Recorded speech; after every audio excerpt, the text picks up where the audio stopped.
Hello అండి. అందరికీ నమస్తే. Welcome to my channel.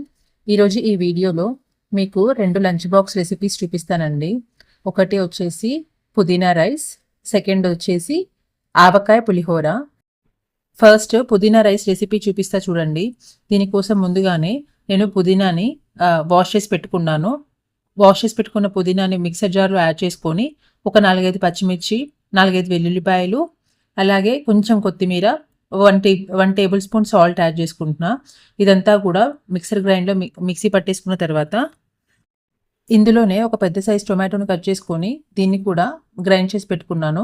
మనం ఈ పోపులో కూడా టొమాటోస్ కట్ చేసుకొని వేసుకోవచ్చు. తర్వాత ఒక గిన్నె తీసుకొని అందులో కొంచెం ఆయిల్, అలాగే 1 టేబుల్ స్పూన్ నెయ్యి వేసుకుంటున్నాను. దీంట్లోనే మనకు కావాల్సిన పోపు దినుసులు వేసుకోవచ్చు. నేను జీలకర్ర వేసుకొని ఒక ఎండుమిర్చిని తుంపి వేసుకుంటాను. అలాగే ఇందులోనే సన్నగా కట్ చేసి పెట్టుకున్న ఒక చిన్న సైజు ఆనియన్ కూడా వేసుకొని కొద్దిగా వేయించుకోవాలి.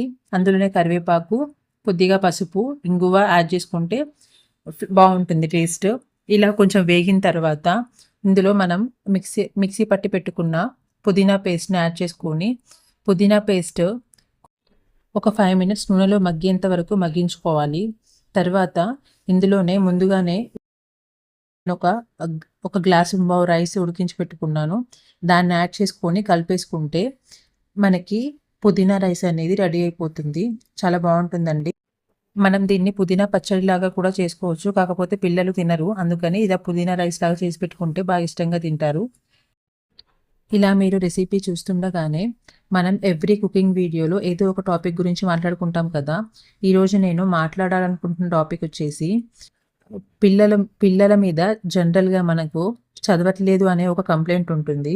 దాంతోపాటు ఇంకొక కంప్లెయింట్ ఉంటది. అదేంటి అనంటే పిల్లలు మన మాట వినట్లేదు అని. అయితే ఈ కంప్లెయింట్ పిల్లలు చిన్నగున్నప్పటి నుంచి స్టార్ట్ అయ్యి పిల్లలు పెద్దయిన తర్వాత కూడా మన మాట వినట్లేదు అని మనం బాధపడుతూ ఉంటాము. కానీ ఎందుకు మాట వినట్లేదు అనే రీజన్‌కి చూసినట్లయితే ఆ రీజన్ కూడా మనమే అండి. ఇది మనలో ఎంతమంది రియలైజ్ అవుతున్నారో నాకైతే తెలీదు. బట్ నేను నా సరౌండింగ్స్‌లో నాకు తెలిసిన వాళ్ళని చూశాను కాబట్టి ఈ ఎగ్జాంపుల్‌ని ఈరోజు మీతో డిస్కస్ చేస్తున్నాను. పిల్లల విషయంలో మనం చేసే ఫస్ట్ మిస్టేక్ వచ్చేసి చిన్న పిల్లలు ఒక సర్టెన్ ఏజ్ వచ్చిన తర్వాతే వాళ్ళకి అర్థమవుతుంది అని ఏది చెప్పకుండా వదిలేస్తాము. అలా కాకుండా ఏది కరెక్ట్, ఏది రాంగ్ అని ఎప్పటికప్పుడు చెప్తూ ఉంటే ఏదో ఒక టైంలో వాళ్ళు తెలుసుకుంటారు. పేరెంట్స్ చేసే ఇంకొక మిస్టేక్ వచ్చేసి పిల్లల ముందు ఇంట్లో గొడవలు పడడము, తిట్టుకోవడం లాంటివి చేస్తుంటారు. పిల్లలకు ఎప్పుడు కూడా మన ఇల్లు ఫస్ట్ స్కూల్ అవుతుంది. పేరెంట్స్ ఇద్దరు ఫస్ట్ గురువులు అవుతారు. ఇంట్లో పీస్ఫుల్ వాతావరణం లేకపోతే ఆ పిల్లలు స్ట్రెస్ ఫీల్ అయ్యి పేరెంట్స్ మీద నెగిటివ్ ఇంపాక్ట్ క్రియేట్ చేసుకుంటారు. దీంతో పాటు ఆ మదర్ ప్రతిసారి హస్బెండ్‌తో గొడవ పెట్టుకున్నప్పుడు హస్బెండ్‌ని బ్లేమ్ చేస్తూ పిల్లల దగ్గర హస్బెండ్ గురించి బ్యాడ్‌గా మాట్లాడడం కూడా ఒక నెగిటివ్ ఇంపాక్ట్ అనేది క్రియేట్ చేస్తుంది. అలాగే పిల్లలు ఏదైనా తప్పు చేసినప్పుడు ఫాదర్ గట్టిగా మందలించడం అనేది పిల్లలకు నచ్చకుండా పోతుంది. ఇవి కాకుండా ఆ ఫాదర్‌కి ఇంకేమైనా బ్యాడ్ హ్యాబిట్స్ లైక్ డ్రింకింగ్ లాంటివి ఏమైనా ఉన్నట్లయితే అది కూడా పిల్లల మీద ఇంపాక్ట్ పడి ఆ ఫాదర్ మీద అసలు రెస్పెక్ట్, భయం అనేది పూర్తిగా కోల్పోతారు. వీటన్నింటిని అబ్జర్వ్ చేస్తూ పెరిగిన పిల్లలు పెద్దయ్యేసరికి ఆ పేరెంట్స్ మీద రెస్పెక్ట్ అనేది కోల్పోతారు. రెస్పెక్ట్‌తో పాటు భయం కూడా పోతుంది. కానీ అందరి పిల్లల విషయంలో ఇది జరగదండి. కొంతమంది పిల్లలు ఎలాంటి సిట్యుయేషన్స్ ఉన్నా కూడా ఫ్యామిలీలో కొంతమంది ఫాదర్స్ అస్సలు పట్టించుకోకుండా ఉన్నా కూడా మంచిగా చదువుకొని పేరెంట్స్ రెస్పెక్ట్ చేస్తూ మంచిగా సెటిల్ అయిన వాళ్ళు, మంచి పొజిషన్‌లో ఉన్నవాళ్ళు కూడా ఉంటారు. అందరూ ఇలా ఉంటారని చెప్పి అనుకోవద్దు. ప్రెజెంట్ ఉన్న జనరేషన్ పిల్లల గురించి చాలామంది పేరెంట్స్ బాధపడుతుంటారు. మా మాట వినట్లేరు, మాకు రెస్పెక్ట్ ఇవ్వట్లేరు, మాకు ఎదిరించి మాట్లాడుతున్నారు అని. కానీ మదర్స్ ఇక్కడ ఒక విషయం ఆలోచించాలి. మీరు పిల్లలకి మదర్‌లాగా మాత్రమే కాకుండా మీ హస్బెండ్‌కి వైఫ్‌గా కూడా ఉన్నారు. ఇందులో నేను మదర్స్ గురించి మాట్లాడే కొన్ని పదాలు నచ్చకపోవచ్చు. కానీ ఒకసారి ఆలోచించినట్లయితే హస్బెండ్ అండ్ వైఫ్ మధ్యలో ఏదైనా ఒక గొడవ జరిగిన తర్వాత వాళ్ళిద్దరూ మళ్ళీ మాట్లాడుకోవడానికి, కలిసిపోవడానికి 1-2 అవర్స్ పడుతుంది. కొంచెం పెద్ద గొడవ అయితే 1 డే పడుతుంది. కానీ యాజ్ యూజువల్‌గా వాళ్ళిద్దరూ ఒకటైపోతారు. బట్ ఆ గొడవ వల్ల మీరు క్రియేట్ చేసిన నెగిటివ్ ఇంపాక్ట్ అనేది పిల్లల మైండ్‌లో అలా ఉండిపోతుంది.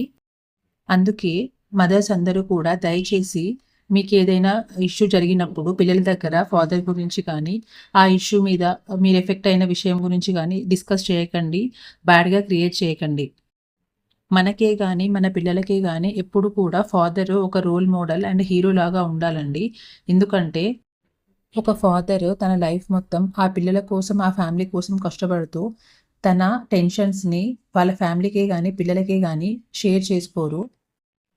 ఇలాంటి ఫాదర్స్ సాక్రిఫైసెస్ గురించి పిల్లలకి మంచిగా చెప్తూ పిల్లల్ని పెంచాలి గానీ, బ్యాడ్‌గా క్రియేట్ చేయడం వల్ల ఆ పిల్లలు పెద్దయ్యాక ఫాదర్‌కి రెస్పెక్ట్ ఇవ్వకుండా పోతారు. ఇది ఓన్లీ ఫాదర్‌కి మాత్రమే వర్తించదు. మదర్‌కి కూడా వర్తిస్తుంది. ఎందుకంటే ఫాదర్‌కి రెస్పెక్ట్ ఇవ్వని పిల్లలు మదర్‌కి మాత్రం ఎలా రెస్పెక్ట్ ఇస్తారు? సో, మదర్స్ మనం చేస్తున్న మిస్టేక్స్‌ని ఇప్పటికైనా రెక్టిఫై చేసుకుందామా? మన యాంగర్ ఇష్యూస్‌ని మనమే కంట్రోల్ చేసుకోవాలి. అలాగే హస్బెండ్ అండ్ వైఫ్ మధ్యలో వచ్చిన గొడవల్ని కూడా మనమే సార్ట్ ఔట్ చేసుకోవాలి. పిల్లలకి ఎప్పుడూ ఇంట్లో పీస్‌ఫుల్ వాతావరణం ఉండేలా చూసుకోవాలి. ఒక ఫ్యామిలీకి back bone and main pillar వచ్చేసి ఫాదర్. అలాంటి ఫాదర్‌కి మనం గౌరవిస్తేనే సమాజం అనేది ఆ కుటుంబాన్ని గౌరవిస్తుంది. సో, ఈ వీడియోలో పిల్లలు మాటలు వినకపోవడానికి నేను గమనించిన ఒక రీజన్‌ని ఇందులో డిస్కస్ చేశాను. అలాగే ఈరోజు ఫాదర్ సైడ్ గురించి మాట్లాడాను కదా! నెక్స్ట్ వీడియోలో మదర్ సైడ్ గురించి మాట్లాడతాను. కొంతమంది ఫాదర్స్ ఎంత చేసినా కూడా మదర్స్‌ని ఏదో ఒకటి తిడుతూ పిల్లల ముందు రెస్పెక్ట్ లేకుండా మాట్లాడుతుంటారు. అలాంటి ఫాదర్స్ గురించి నెక్స్ట్ వీడియోలో మాట్లాడతాను. సో, ఫైనల్‌గా ఒకటి చెప్తాను. మన ఇంట్లో మన అన్న, మన తమ్ముడు, మన ఫాదర్ ఎలా ఉన్నా కూడా మనకు నచ్చుతారు. అలాంటిది మన పిల్లలకి వాళ్ళ ఫాదర్ గురించి ఎందుకు బ్యాడ్‌గా చెప్పాలి? అది కరెక్ట్ కాదు గదా! సో, ఒకసారి ఆలోచించండి. ఈ వీడియో గనుక మీకు నచ్చినట్లయితే మన ఛానెల్‌కి సబ్స్క్రైబ్ చేసుకొని సపోర్ట్ చేయండి. అలాగే మీ ఒపీనియన్స్‌ని కింద కామెంట్ చేయండి. Thank you.